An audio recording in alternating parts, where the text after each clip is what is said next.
চলুন বন্ধুরা, আজকে আপনাদের দেখাবো আমাদের গাছে কি পরিমাণের আম হয়েছে। আমগুলো খরায় পড়ে যাইতেছে। প্রচুর পরিমাণের আমের গুড়ি আইছিল, প্রচুর পরিমাণের দেখুন। তারপরে আছে অতিরিক্ত গরম, খরার কারণে আমের গুড়িগুলো সব পড়ে যাইতেছে। আর এই দেখুন, অনেক আম হয়েছে আমাদের গাছে।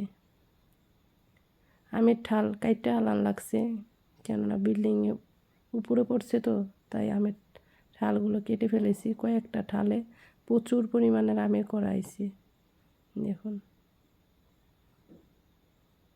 এই আমি বড় হইলে আপনাদের রেসিপি করে দেখাবো। আর এটা হলো আমার পেয়ারা গাছ। পেয়ারা গাছটাও প্রচুর পরিমাণের ফুল এসেছে। দেখুন কি বলবো, অনেক ফুল আইছে পেয়ারা গাছটা। পুরো পেয়ারা গাছটা ফুলে ভরে গেছে, আপনাদের দেখাচ্ছি। দেখুন, আর একটা গাছে তো পেয়ারা হয়েছে, এটা 12 মাস কালে পেয়ারা হয়। আর এইদিকে আমি গাছ লাগাইছি, কী কী গাছ লাগাইছি ছাদে তা আপনার দেখাইছি।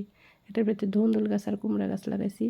আর এটা হলো আমার বোম্বাই মরিচ গাছ। কী পরিমাণের মরিচ হয়েছে ছোটো একটু গাছে। 3 পর্ব মরিচ খাইছি, তারপরে ফিরে পর্বে দেখেন এই পরিমাণের মরিচ হয়েছে। প্রচুর পরিমাণের মরিচ হয়, ছোট একটা গাছ, কি বলবো। দেখুন, আমি এখন এই পাকা মরিচগুলো গাছ থেকে পেড়ে নিব। আপনারা কে কে এই মরিচ খান অবশ্যই কমেন্ট করে জানাবেন। যে খান তাকে পাঠাইয়ে দেওয়া হবে। দেখুন কি পরিমাণের মরিচ হয়েছে, প্রচুর পরিমাণের মরিচ হয়েছে। এটা আমাদের ভাষায় বলে বোম্বাই মরিচ। আপনারা কী নামে ডাকেন অবশ্যই কমেন্ট করে জানাবেন। এক দেশের এক রকম ভাষা। এই দেখুন, আমি গাছ থেকে 3টা মরিচ পেড়ে নিয়েছি, আর মরিচগুলো অনেক বড় বড় দেখুন। এর আগে 2 পর্ব খাইছি, এটা লাস্ট পর্ব। ভিডিওটা দেখে ভালো লাগলে অবশ্যই লাইক কমেন্ট শেয়ার করে দিবেন। ধন্যবাদ।